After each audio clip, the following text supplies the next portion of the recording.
Esta actividad está basada en el decreto 198/2014, por el que se establece el currículum de educación primaria de la región de Murcia. Los alumnos van a encontrar dificultades al realizar la actividad. Pero hay que tener en cuenta que es un alumno de primer curso. Es una actividad de introducción de conocimientos. El objetivo principal es que reconozcan diferentes tipos de mediciones que se pueden llevar a cabo, así como las magnitudes empleadas. Otros objetivos es conocer diferentes instrumentos para medir, conocer las magnitudes de longitud, capacidad y masa. Y pertenece al bloque 3, medida de longitud, peso, masa, superficie y capacidad. Y los contenidos a tratar son realización de mediciones sencillas con unidades no convencionales, medida de longitud, peso y capacidad, palmo, pie, paso, mide más o mide menos, pesa más o pesa menos y cabe más o cabe menos.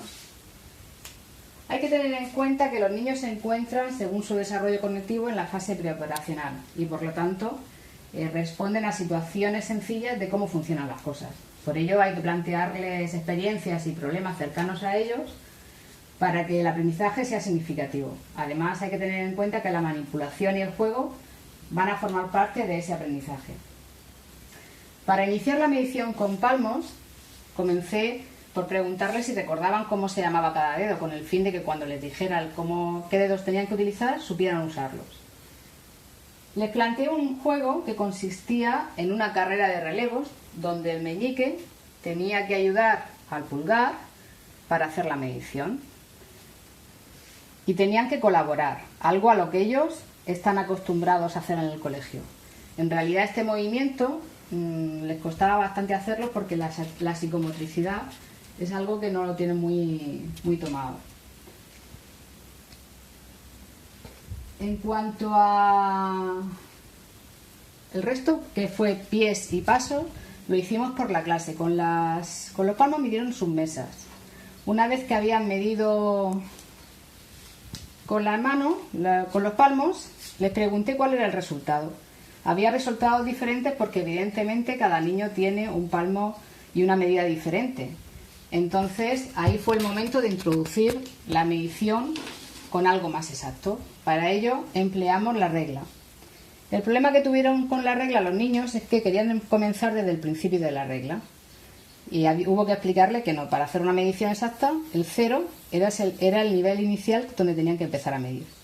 Esta vez pues midieron sus cuadernos y los libros y aquí sí que coincidieron sus medidas. Y eureka, habíamos encontrado algo para medir que nos diera el mismo resultado. Por otro lado, también les facilitamos unos metros para que pudieran medir los brazos, pudieran medir la altura.